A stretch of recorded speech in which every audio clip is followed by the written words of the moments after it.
Good morning, welcome back to my channel মামুনি শর্মা। সবাই কেমন আছো? নিশ্চয়ই খুব ভালো আছো। আমরা সবাই ভালোই আছি। আবার একটা নতুন ভিডিও নিয়ে তোমাদের সামনে চলে আসলাম। দেখো, সকালবেলা উঠেই আগে ফার্স্ট আমি চা করে নিই। চাটা করে হাজব্যান্ডকে দিয়ে দিলাম, আর এদিকে দেখো চাটা আমি দিয়ে দিয়েছি, আর এদিকে বিছানাটাও ভালো করে ঝেড়ে দিলাম।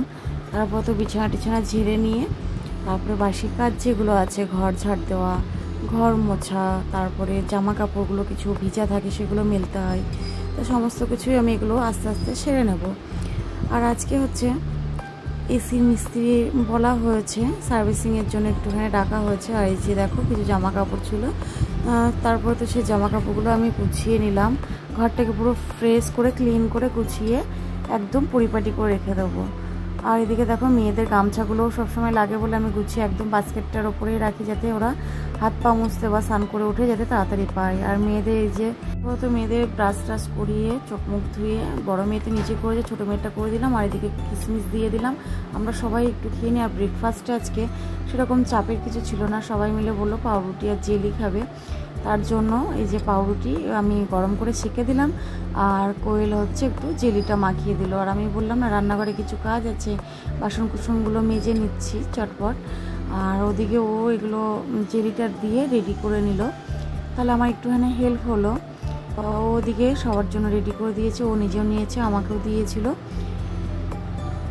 তারপর তো দেখো এটা অনেকগুলোই ছিল পিস, জানো তো অনেকগুলোই হয়েছিল। আমি দেখলাম পাউরুটি বেশি দিন থাকলে না নষ্ট হয়ে যায়, তার জন্য সমস্ত পাউরুটিগুলো যেগুলো নিয়ে এসেছিলো আমি সবকটাই সেঁকে নিয়েছি। আর সকালে ব্রেকফাস্টে হালকা পাতলা পাউরুটি ঠিক আছে, সবসময় ভারী খাবার খাওয়াও যায় না। তারপরে তো এই যে দেখো বলেছিলাম এসি সার্ভিসিং করার জন্য আবার ডাকা হয়েছে একটা দাদাভাইকে, যে এসছে।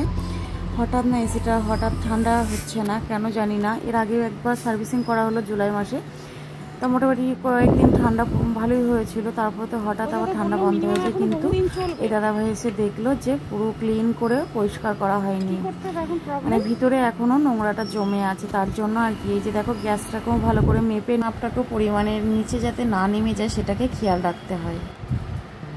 দেখো ছাদে এসেছি, এখন হচ্ছে এসি সার্ভিসিংয়ের জন্য আবার হচ্ছে মিস্ত্রি আনা হয়েছে।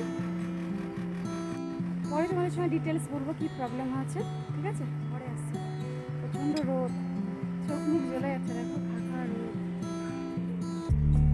তো এদিকে একদিকে রান্না করছে, আর একটু না তোমাদের সঙ্গে ভিডিওটা শেয়ার করছি। ফুল ভিডিওটা হয়তো শেয়ার করতে পারছি না, আর রান্নার দিকেও মোবাইলটা নিয়ে যেতে পারছি না, যেহেতু এদিকে কাজ চলছে। আর এদিকে খেয়াল রাখছি।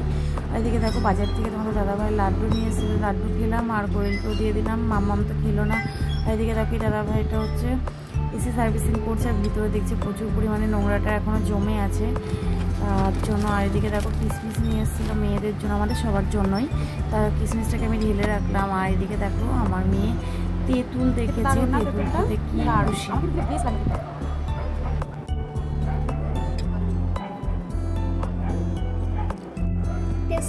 খুব টেস্টি খেতে, আমার তেঁতুল খেতে হেভি লাগে।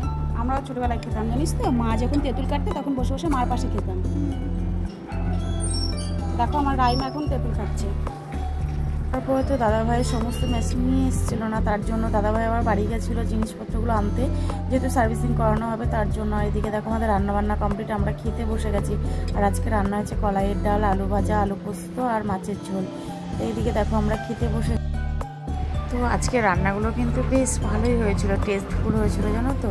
আর কলাইয়ের ডালটা বেশ ভালোই লাগে খেতে, আলু পোস্তটাও। তারপর এদিকে আমাদের খাওয়া দাওয়া কমপ্লিট হয়ে গেছে। আর দাদাভাই বাড়ি থেকে চলে এসে এই যে দেখো এসি সার্ভিসিংয়ের কাজ শুরু করে দিয়েছে। আর এই দাদাভাইটা কিন্তু খুব সুন্দর এসি সার্ভিসিং করেছিল, কিন্তু অনেকটা সময় নিয়ে করেছিল। প্রায় আমাদের কাজ হতে হতে শেষ হয়েছে প্রায় বিকাল, তোমাদের সঙ্গে পুরোটাই শেয়ার করব। তো চলো ফুল ব্লগটা দেখতে থাকো। এই যে দেখো সার্ভিসিং চলছে, জলের মধ্যে মেশিনটা দিয়েছে। আর একদিকে কাজ চলছে, আর একদিকে আমি শুধু জল ঢালছি, ওদিকে আমার হাজব্যান্ডও দাঁড়িয়ে আছে। আর এই যে দেখো সার্ভিসিং করছে এসিটাকে, পুরো জল দিয়ে পুরো ফ্রেশ করে একদম পরিষ্কার করে দিয়েছিল। আর এইদিকে দেখো আবার গ্যাসের মাপটা একবার দেখে নিল দাদাভাইটা। তারপর তো এই যে বাইরের মেশিনটাকে না এর আগের বার সার্ভিসিংয়ে ধুয়ে দিয়েছিল না, এবার কিন্তু এই দাদাভাইটা ধুয়ে পুরো ক্লিন পরিষ্কার করে দিয়েছে, দেখেছো? আর এদিকে দেখো আমাদের কাজ শেষ হতে ভালো লাগলে লাইক কমেন্ট করে দিও, আর ওই কমেন্ট ধরে আমি তোমাদের পরিবারের সদস্য হয়ে যাবো। Tata, bye bye.